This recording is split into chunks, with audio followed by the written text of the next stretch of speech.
Y este poder Jesucristo lo expresó en el Evangelio de Juan 5:39 con estas palabras: mis palabras son espíritu y son vida.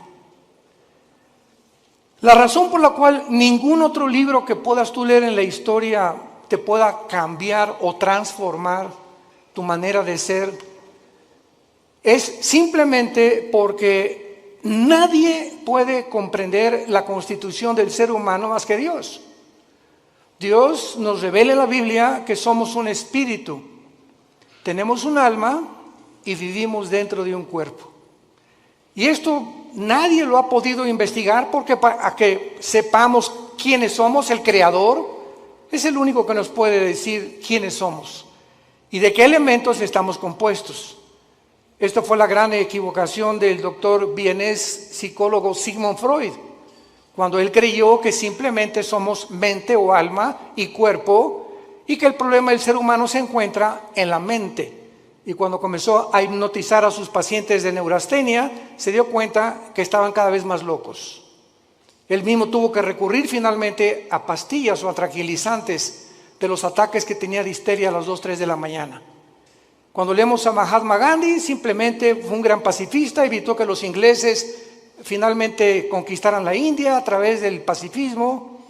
Cuando leemos a los filósofos nos damos cuenta que alcanzaron un grado de intelectualidad superior a cualquier filósofo del siglo XXI, pero vuelvo a repetir, y el énfasis en esta mañana, en esta tarde, va a ser el poder de la Biblia. ¿Por qué la Biblia tiene ese poder de cambiarte y de transformarte?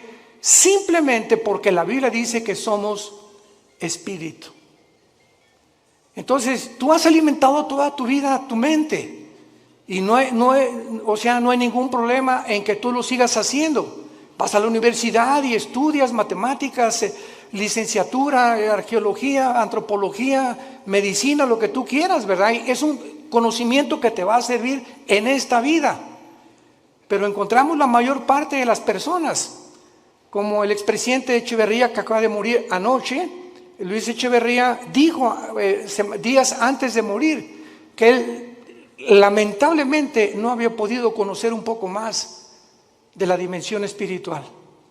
Y así encontramos artistas, políticos, cantantes, deportistas que han alcanzado el éxito, grandes médicos, grandes psicólogos, grandes cantantes, etcétera, etcétera. Pero llega un momento a los 50, 60, 70 años de edad que sigues igual y que conquistaste el mundo y perdiste tu familia, o conquistaste el mundo y construiste, levantaste y jamás tuviste una relación con tus hijos, ni pudiste dejarle una herencia a tus hijos espiritual.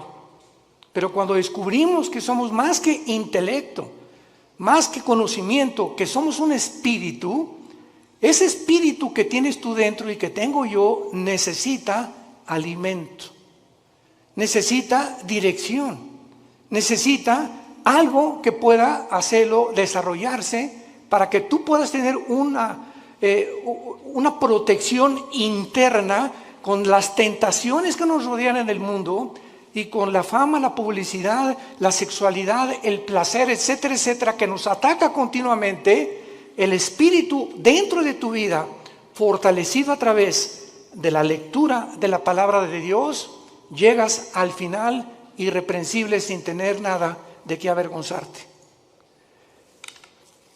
Veamos en primer lugar que la Biblia no solamente ha sido el primer libro en ser escrito, sino que no cabe duda que dentro de la historia de la literatura y de la filosofía existen millones de libros, billones de libros, de diferentes autores, diferentes temas, pero ningún libro jamás escrito se puede comparar con la Biblia.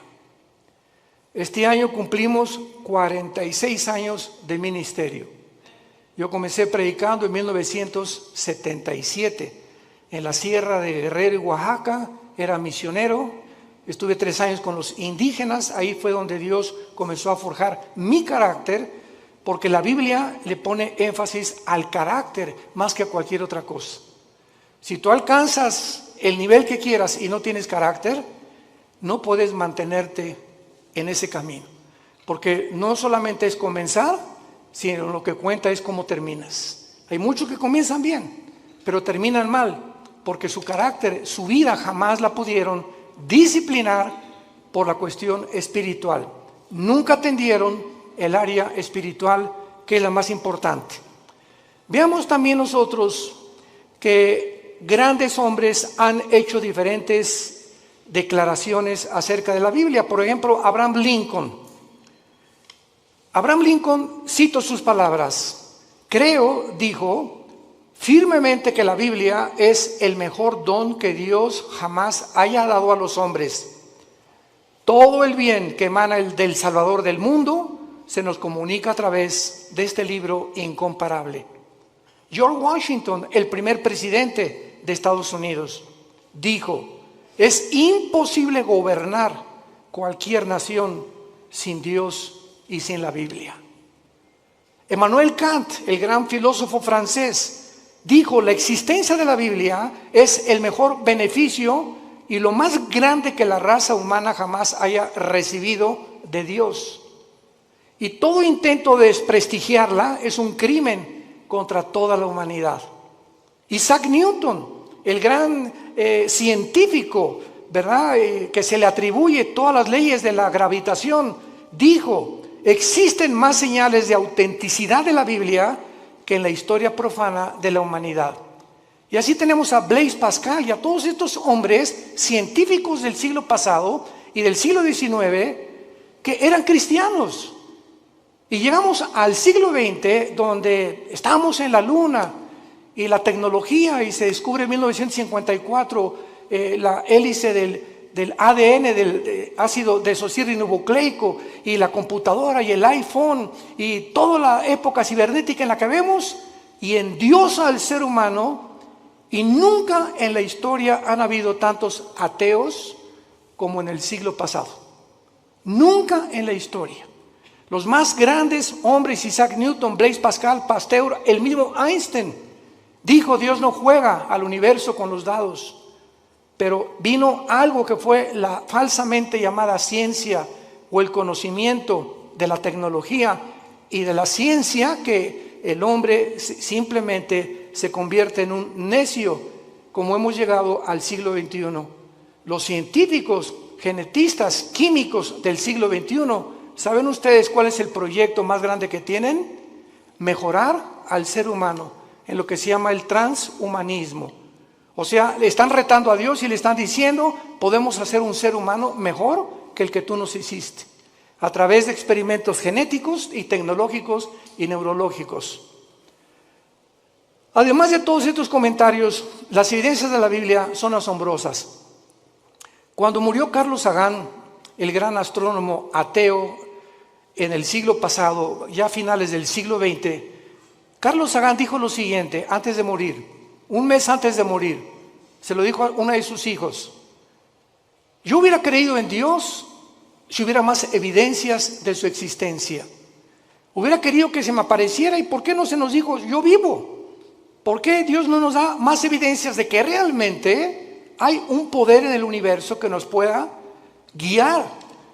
Y cuando él dijo estas palabras, yo recuerdo que en ese tiempo estaba estudiando el segundo doctorado en teología, y le dije a uno de los maestros, porque me gustaba mucho ir a la Facultad de Filosofía y Letras de la UNAM, me invitaron más de 7 veces, en el Politécnico también, a dar conferencias sobre la Biblia y la ciencia y el origen del universo. Le dije a uno de los maestros: ¿cómo es posible que Carl Sagan haya dicho que le faltaron evidencias cuando la Biblia tiene evidencias científicas? ¿Cuál es la evidencia del mundo para que el ser humano atribuya la creación a los animales? Pues lo que postuló Carlos Darwin. Carlos Darwin hizo investigaciones en la isla de los Galápagos, enfrente al Ecuador, buscando una raíz o una relación con los animales. Él nunca dijo que veníamos de los animales, postuló, dijo probablemente en su libro, el libro de las especies, el origen de las especies, pero jamás él asegura ni confirma que veníamos de los animales. Y durante todo el siglo XX, todas las universidades, todavía hay escuelas, esto es impresionante, que sigan enseñando que nosotros tenemos el origen en Chita y en los animales. Cuando se descubre la genética del ADN en 1954, se derriba completamente la teoría de la evolución. Porque es imposible, señores científicos que nos escuchan y maestros de las universidades que nos visitan o que nos ven a través de la televisión, es imposible que una ADN de un toro sea igual al de un caballo. Y es imposible la mutación de una especie a otra especie. Y hasta este momento no hay ninguna mutación, jamás, lo que se llama el famoso eslabón perdido, para que un conejo se convierta en una ardilla o un ser humano en un animal. Las cromosomas y los ácidos que tiene el cuerpo humano, que forman parte de toda la estructura anatómica que nosotros recibimos de Dios, hacen imposible la evolución, un cambio de genética de un cromosoma o de un ADN a otro ADN. La física dice que realmente la ley de la entropía, que todo va de mal en peor, que todo, la segunda ley de las teorías físicas, que es lo que establecen, que todo se está echando a perder, que todo se descompone, que todo tiene un proceso de deterioro, y la evolución dice que vamos de menos a más. ¿Y la biología qué nos dice? ¿Quién es una mujer? ¿Qué contestarías si te preguntaran quién es una mujer? ¿Qué es lo que hace a una mujer diferente de un hombre? Simplemente la mujer tiene 2 cromosomas XX. Eso es lo que hace mujer. Si tú tienes cromosomas 2XX, eres mujer, eres del sexo y del género femenino. ¿Quién es un hombre? Una persona que tiene cromosomas XY. Y la Y no la tienen las mujeres. Y si tienes el cromosoma Y y tu mente te dice que no eres lo que la biología y la genética establece, ya no la Biblia, tu problema es mental, no es físico. ¿Se dan cuenta al punto a donde hemos llegado de estupidez mental? Y de la forma en la que hemos llegado a publicar y a tratar de hacerles creer a los niños que no son niños, que son niñas, y a las niñas que son niños, y que se está aceptando, como la famosa compañía Disney, ya promoviendo películas de homosexuales y de lesbianas entre los niños y las niñas. Este es el mundo de nosotros, un mundo completamente oscurecido, anticientífico. Jamás se había atacado la ciencia en la forma en la que se ha atacado actualmente. Lo que enorgulleció al ser humano en el siglo XX, en la ciencia se volvió contra los médicos, haciéndolos, profesando ser sabios, se han convertido en necios. Veamos en la segunda carta que el apóstol Pedro escribió hace 2000 años.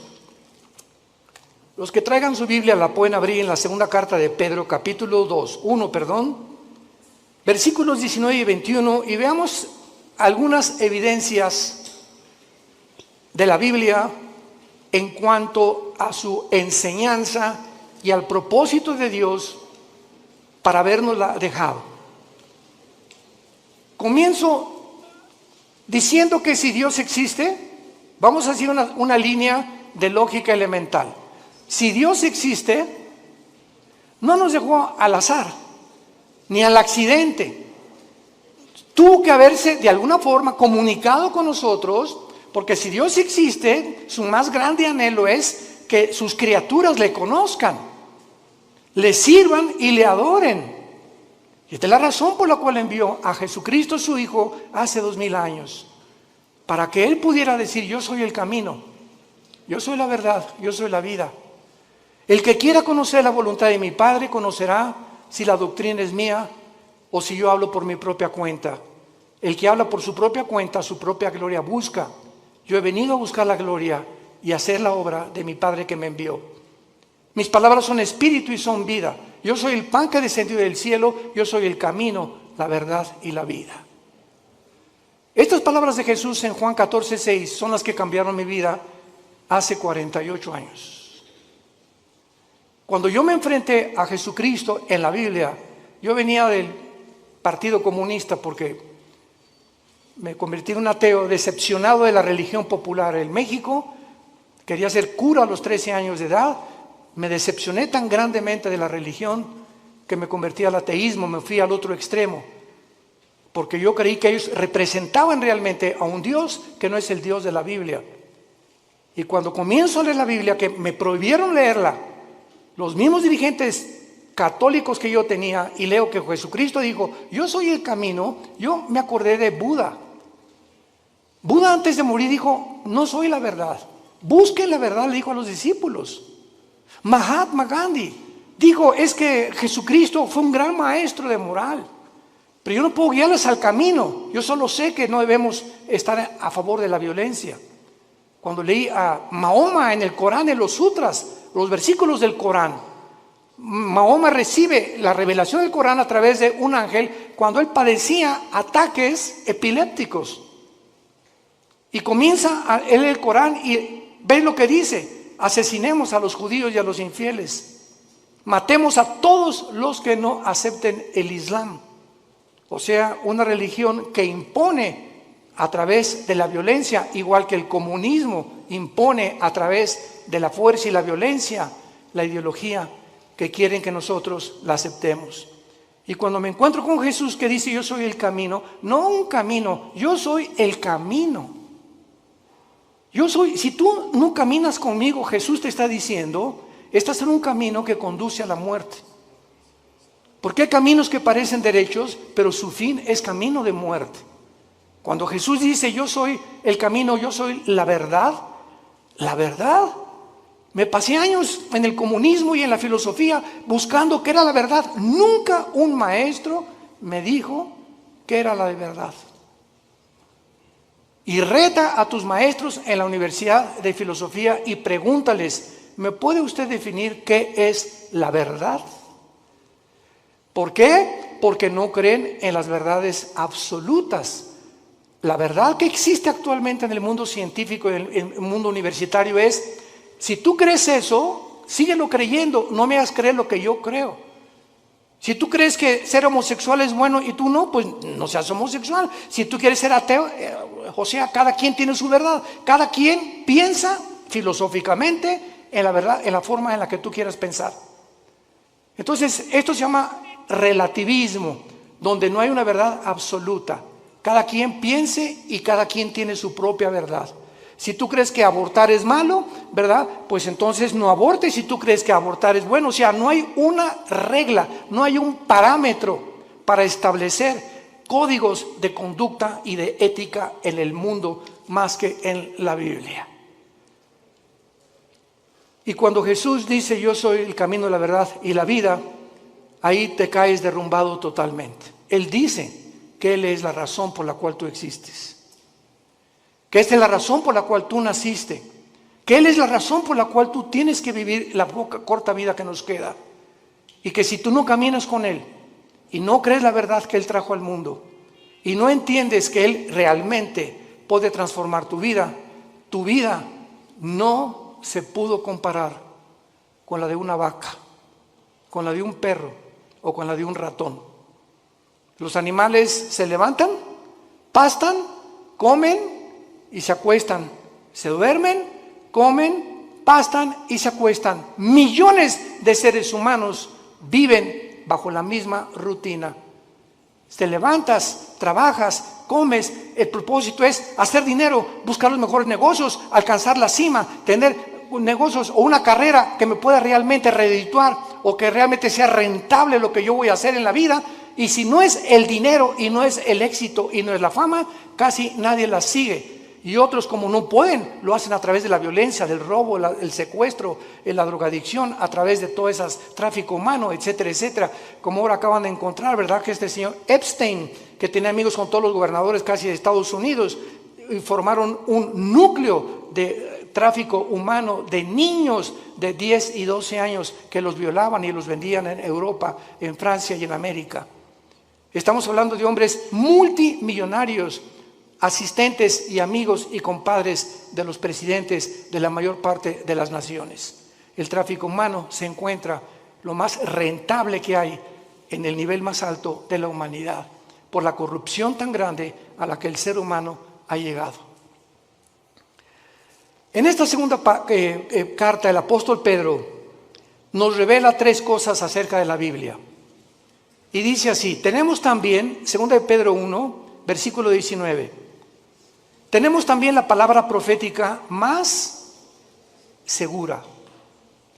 Tenemos la palabra profética más segura. ¿Más segura que qué? Pues más segura que milagros. Ahorita hay cantidad de cristianos que siguen buscando milagros.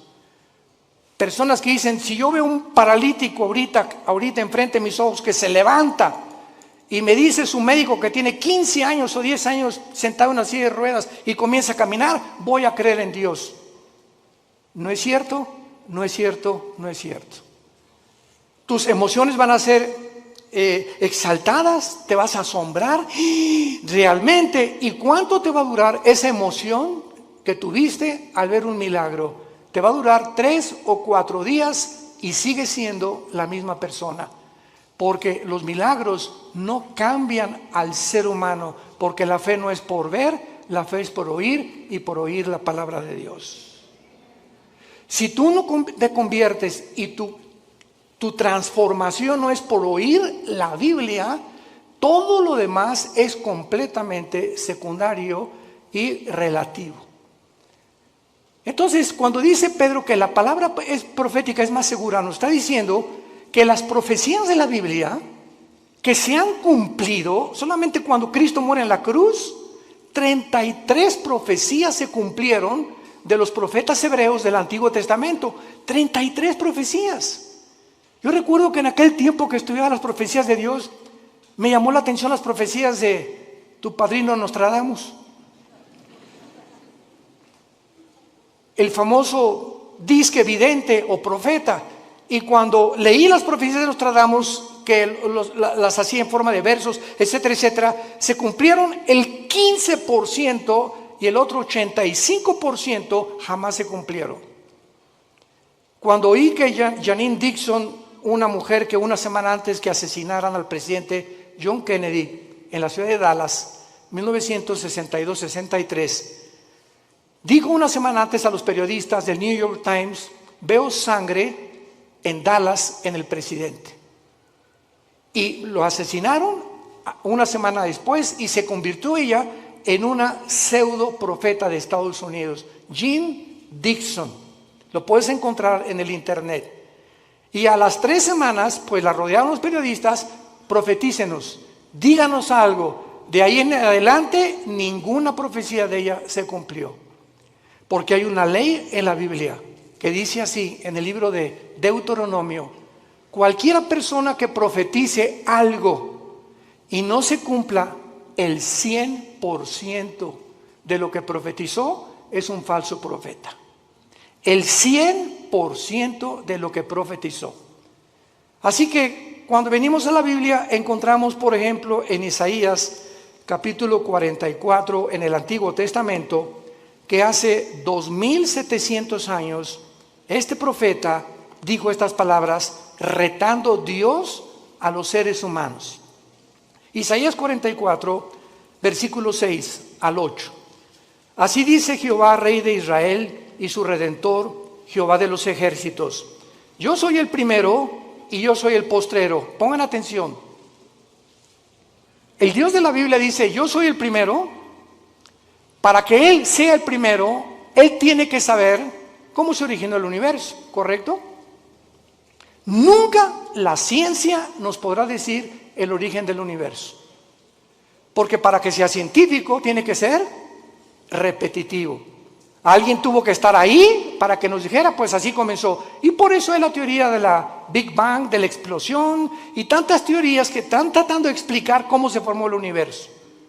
Pero cuando Dios dice, yo soy el primero, nos muestra en la Biblia, en el libro del Génesis, cómo hizo el universo. Y cuando dice, yo soy el postrero, nos dice también que cómo terminará la humanidad. Cómo avanzará la historia. Y cuando venimos a la historia, a la luz de la Biblia, encontramos que todos los eventos de la historia han sido cronológicamente y sucesivamente a la luz de lo que estaba escrito hace más de 3,000, 4,000 años. Yo soy el primero y yo soy el postrero. Ahora dice Dios, los reto a los que se dicen profetas. Escucha lo que dice a continuación.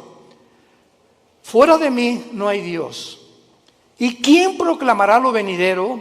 Lo declarará y lo pondrá en orden delante de mí, como hago yo desde que establecí el pueblo antiguo. Hace 2700 años Dios dice esto. ¿Quién de los escritores, quién de los que se han dicho profetas, tráeme a Mao, tráeme a Confucio, tráeme a Mahatma Gandhi, tráeme a Mahoma, tráeme a tu gallito Giro, como decimos en México? Al escritor y a la persona que más admires, dice Dios. ¿En qué libro puedes encontrar el orden de la historia desde que el mundo comenzó? En ningún libro más que en la Biblia. Y así encontramos que 100 años después de Isaías vino un hombre llamado Daniel, que fue judío y fue llevado a Babilonia cautivo por 70 años.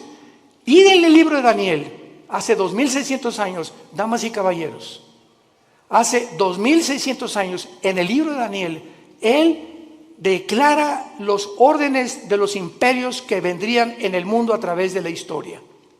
Y le dice el ángel que le revela a Daniel esta profecía: Daniel, estás ahorita bajo un imperio que es Babilonia.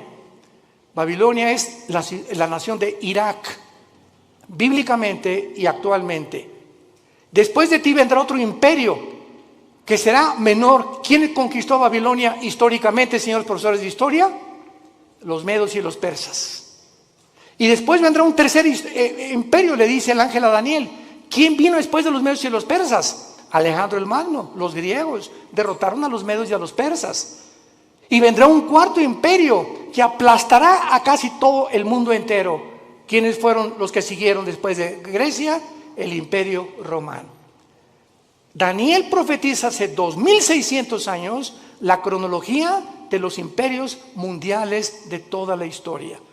Y finalmente lo pueden encontrar en otras conferencias que hemos dado.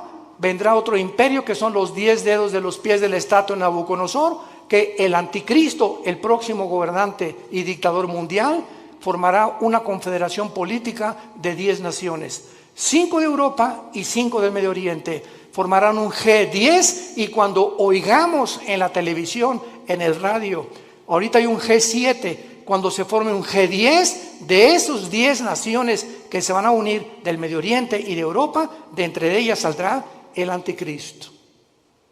Y nosotros ya no estaremos aquí. Ahí nos vemos al rato. Porque vendrá el arrebatamiento de la iglesia. Pero no me quiero profundizar ahorita en eso. Y finalmente en esta profecía de Isaías, dice el versículo 8, no teman. Desde el Génesis hasta el Apocalipsis, el mensaje a los cristianos es: no tengamos miedo de nada. No teman, ni de los temblores, ni de las inundaciones, ni de la Tercera Guerra Mundial, ni de explosiones volcánicas, ni del hombre, ni del diablo, ni de los demonios. Porque mayor es el que está entre nosotros que el que está en el mundo.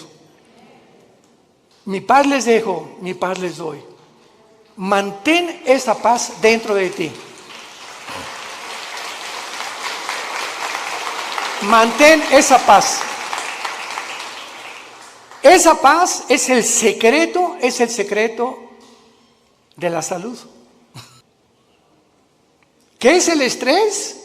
Una condición donde no tienes paz, estás ansioso, estás temeroso, estás frustrado que no se vaya a cumplir, comienzas a tener miedos de algo que no va a suceder, te adelantas al futuro. ¿Y si mi hijo se va? ¿Y si pierde mi esposo? ¿Y me quedo sin seguro social? ¿Y cuando estoy viejita que me va? Y comenzamos en un mundo a construir que no existe más que nuestra propia mente por la falta de paz. Comienza a preocuparte por el dinero, preocuparte por la salud, preocuparte por tantas cosas, el tráfico, etcétera, etcétera. Y si cuando te des cuenta, ese estado mental afecta tu sistema cardiovascular, tu corazón, tus pulmones, tu hígado, tu páncreas, tus intestinos. El estado mental se llaman enfermedades psicosomáticas. Afecta completamente todo tu ser. Y eso es lo que descompone tu vida, porque si no tienes paz, no puedes disfrutar nada, ni siquiera tus vacaciones. Y hace 2000 años, el autor de la Biblia, el Señor Jesucristo, hace 2000 años nos dio el secreto: no teman. Mi paz les dejo, mi paz les doy, por nada estén afanados. Por nada permitas que tu corazón sea perturbado.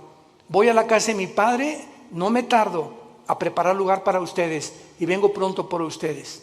Mientras estés en el mundo, mantén la paz. Escucha esto: si tú no tienes paz y te dices cristiano, no puedes leer la Biblia. Tú no puedes venir a la Biblia como Pepita en comal. Ay, Señor, ay, mi hija, Señor, le voy a hablar al pastor, porque tú no puedes venir a un estado de estrés y de ansiedad a leer la Biblia, porque el Espíritu Santo es espíritu de paz. Y Él no puede comunicarse contigo y no vas a entender la Biblia, porque para venir a la Biblia tienes que venir descansado, orar antes, echar toda nuestra ansiedad sobre Él, porque Él tiene cuidado de nosotros. Y cuando ya descansamos, Señor, yo no sé dónde está mi hija, yo no sé qué va a pasar, etcétera, pero yo sé que soy tu hija, soy tu hijo, tú eres mi papá, tú eres mi papi, tú cuidas de mí, no me vas a dejar, diste tu vida en una cruz por mí. ¿Cómo puedo llegar a esa incredulidad y falta de confianza en tus promesas estoy en este estado? Es pecado vivir en ese estado y llamarse cristiano al mismo tiempo, es pecado. Porque sin fe es imposible agradar a Dios. Y esta es la razón por la cual el mundo se encuentra como se encuentra. Y el mensaje desde hace 2000, 3000, 4000 años es: no tengan miedo. No temas nada. Acuéstate hoy en la mañana, hoy en la noche, y recuerda a un pollito que se mete bajo de las alas de la gallina, y el pollito llega, y allá anda por ahí el lobo y todo, pero mientras está bajo las alas de la gallina, piu, piu, piu, ni preocupado está el pollito. Y así hoy en la noche dile: Señor, aquí está tu pollita. Aquí está tu pollito, Señor. Me acuesto porque tú tienes cuidado de mí. Escúchame, cuando Dios ve esa actitud en tu vida, te protege y te bendice. No hay otra manera de agradar a Dios más que creyendo que realmente es nuestro Padre y nos cuida y nos protege porque nos amó en una cruz. Y al que no escatimó a su Hijo, ¿cómo no nos dará todas las cosas si nosotros se las pedimos? Regresamos a segunda de Pedro, y Pedro entonces cita en primer lugar las profecías como lo más seguro que tenemos para que nuestra fe descanse en un libro que no solamente es especulativo. Yo recuerdo cuando leí El origen de las especies de Darwin, ¿saben qué dice? Chance y, puede que, no estoy seguro, a lo mejor.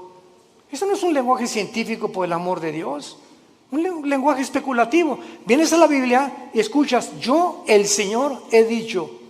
Y todo lo que menciona la Biblia es afirmativo, porque no hay absolutamente ninguna contradicción en la palabra de Dios, porque fue inspirada por Dios. Ya actualmente Israel está enviando gas a través de Egipto a la Unión Europea. Cuando las naciones árabes, desde el 48 que se independizó Israel, odiaban y han perseguido a los judíos, ahora los árabes buscan la protección de Israel. Esto es inconcebible que esté pasando, pero la Biblia profetizó que así se iba a cumplir.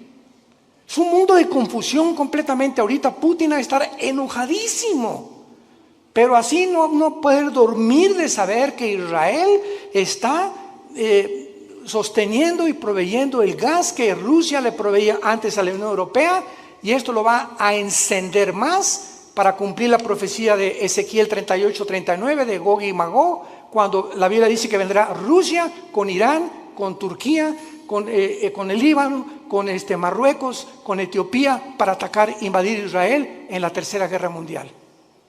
Entonces es impresionante cómo todas las piezas se están formando cuando estudiamos y estamos atentos a la Biblia como la única luz que tenemos.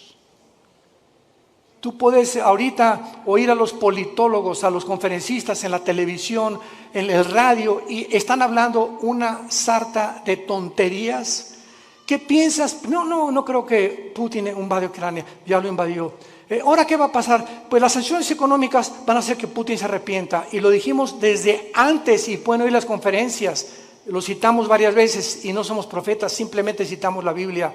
De acuerdo a la Biblia, Ucrania no podía ser devuelta a la Unión Europea ni tampoco convertirse en la OTAN, porque Ucrania es de las naciones magogitas que forman parte de la invasión final de Rusia contra Israel.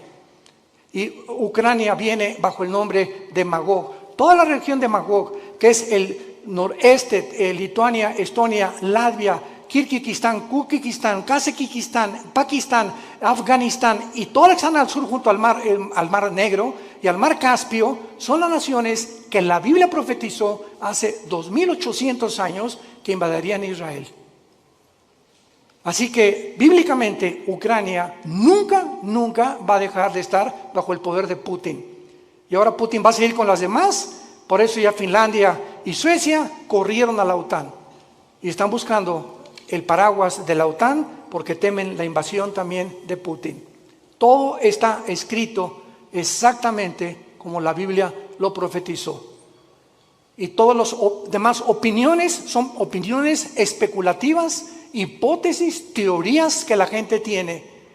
Y cuando nos entrevistan a los cristianos, les decimos, esto va a pasar, y esto va a pasar, y esto va a pasar. No lo digo yo, está escrito en este libro. Haríamos bien en estar atentos a la Biblia, hoy más que nunca. No hay, escucha esto, no hay otra luz en el mundo, no hay otra luz más que la Biblia. ¿Y sabes algo más? Tú eres la luz. Tú eres cristiano, tú eres la luz. Tú eres la única luz en tu casa. Tú eres la única luz en tu taller de carpintería. Tú eres la única luz en tu bufete de abogados. Tú eres la única luz en tu clínica de médicos. Tú eres la única luz en tu escuela, en tu universidad. Los cristianos somos la única luz y tenemos alrededor a gente muriéndose, lastimada, enferma, necesitada. ¿Y tú callado? ¿Por vergüenza, por pena de hablar de Jesucristo? Y decirles que Jesús es la única respuesta y que los invitas a conferencias como estas para que puedan ellos abrir los ojos a la realidad espiritual del mundo. Políticamente, cuando el comunismo se demostró, en 1991, Mikhail Gorbachev, con su perestroika, que fue un fracaso la ideología comunista, que no funcionó en todo el siglo XX, en ningún país. Porque el ser humano regresa a desenterrar esa ideología. Cuando se demostró del 48 que ganó el 45 en la Segunda Guerra Mundial hasta ahorita, que el mundo prosperó con el capitalismo y con las democracias, porque ahora son completamente desprestigiadas, barridas, echadas a la basura, ya no hay democracia, ya no hay capitalismo, ahora hay socialismo y ahora hay comunismo. Cuando la historia nos muestra que son ideologías que fracasaron. No necesitamos discutir nada. La historia demuestra que el hombre no aprende de la historia. Políticamente, religiosamente, científicamente, filosóficamente, en cualquier área que tú me menciones, el mundo está de cabeza. Es un mundo de locos. Escucha las declaraciones de los gobernantes en el mundo, la mayor parte de ellos, lo que están hablando. Hablan, de veras dices tú, Dios mío, ¿cómo puede este hombre dirigir un país con las cosas que él habla? Así está el mundo de loco. Y la mayor parte de la gente lo está aceptando. Y finalmente dice el apóstol Pedro, entendiendo primero que ninguna profecía de la Escritura es de interpretación privada. La Biblia, tú no puedes venir y decir, yo creo que esto dice. O voy a interpretar que esto es lo que significa. Cuando tú vienes a la Biblia y tratas de interpretar de acuerdo a tu percepción o a la forma como tú visualizas un versículo o un pasaje, sígueme con mucho cuidado, sin tener en cuenta los demás pasajes de la Biblia, te conviertes en un hereje, en una hereje. Porque no es de interpretación privada. La Biblia está compuesta por 66 libros. 66 libros escritos en más de 1500 años, por más de 40 autores diferentes. Pastores, profetas, Isaías trabajó en el gobierno, Daniel fue asesor de los emperadores, por diferentes personas de diferentes oficios, diferentes profesiones, pero los 66 libros de la Biblia fueron guiados y están articulados como una tela, como los hilos de una tela que forman una alfombra completamente integrada. Y cuando tú sacas un hilo, haces que otro hilo se desgaje y comienzas a romper el tejido. Entonces tú no puedes sacar un hilo sin tener en cuenta los demás hilos de la tela. Y así es la Biblia. Entonces las personas que han tratado de sacar versículos de la Biblia, como los mormones, que Jesucristo no es el Hijo de Dios y que todos tenemos 10 esposas. Los hombres, amén. ¿Verdad? Pues claro que todos simpatizan con eso. Por eso prospera el mormonismo, es la religión más multimillonaria que existe ahorita en el planeta Tierra. Los testigos de Jehová, el infierno no existe. Jesús no puede ser Dios porque Él dijo, es que yo soy menor que Dios, mi Padre es mayor que yo. Y no entiende que Él bajó al mundo y se puso debajo del Padre temporalmente para someterse y regresó al mismo nivel que el Padre y está sentado a la diestra del Padre en las alturas y toda potestad le ha dado en el cielo y en la tierra. Por no tomar en cuenta otros pasajes de la Biblia, por no estudiar diligentemente la palabra de Dios. Y por eso hay tantas versiones de la Biblia, que la de Reina Valera 1960, la Nueva Versión Internacional, la King James, etcétera, etcétera. ¿Por qué hay, para terminar, pregunta, diferentes versiones de la Biblia? Simplemente por el lenguaje. Ve a Costa Rica y a las niñas les dicen huilas. En México es una prostituta. Aquí le hicimos popote a lo que absorbemos en un líquido, allá le dicen pajilla. Ve a España y tienen otro tipo de palabras, ve a Brasil, ve a Argentina y tienen otro tipo de palabras, etcétera, etcétera. Ahora que tenemos nuestro programa de televisión y que estamos en 59 naciones, ya casi 60, gracias a Dios, yo trato de buscar una palabra. Por ejemplo, aquí chango es un mono, ¿verdad? Pero una vez estaba yo en Guatemala y me dijeron, hermano, no diga chango porque aquí hay grosería. Aquí dicen, le dicen mono o le dicen simio, pero chango es una grosería. Entonces vemos nosotros que la Biblia está escrito en hebreo y en griego. Entonces se tiene que traducir en otras cosas o versiones para poder entender en muchos lados, que a mucha gente le sirve, pero siempre recurrimos a los originales. Son los originales, hebreo y griego y parte de arameo en el libro de Daniel, que son los que nos dan la pauta para saber lo que tenemos. Yo tengo una Biblia en hebreo y en griego. Cualquier duda consulto las palabras originales para saber exactamente lo que Dios quiere decirnos. Y cuando tú estudias la Biblia, no puedes estudiarla superficialmente. El petróleo no se encuentra a 1 metro de profundidad. El petróleo se encuentra a kilómetros de profundidad. Tú no puedes venir a la Biblia en la noche y decir, Jesucito mío, me hizo compañía, no me desampares ni de noche ni de día. Amén. Y ya. Y leo Juan 3:16, de tal manera amó Dios el mundo, y eso es tu devocional. Tú no puedes venir a la Biblia así. Tú tienes que ser un estudiante profundo de la Biblia. Tienes que discipularte. Tienes que tomar en serio a Dios. Y hasta que no tengamos esa actitud, no podemos conocer su poder. Porque ese contacto continuo, diario, perseverante en la comunión con la Biblia, tienes comunión con Jesucristo, es el poder que nos puede transformar en nuevas criaturas y que nos sostendrá hasta el final de nuestra vida. ¿No quisieras tú en esta tarde invitarle a Jesucristo a tu corazón? ¿No quisieras tú tomar ya en serio este maravilloso libro y dedicarle 15, 20 minutos, media hora antes de que te laves los dientes, antes de que vayas a la oficina, acostarte hoy en la noche, no con las noticias, sino abre los salmos, los proverbios, el evangelio de Juan? Vas a sentir algo que va a entrar como una planta. Una planta le echas agua y tú no ves, es invisible, pero por dentro de la tierra hay algo que está haciéndola crecer hasta que por fin sale el tallo de la planta.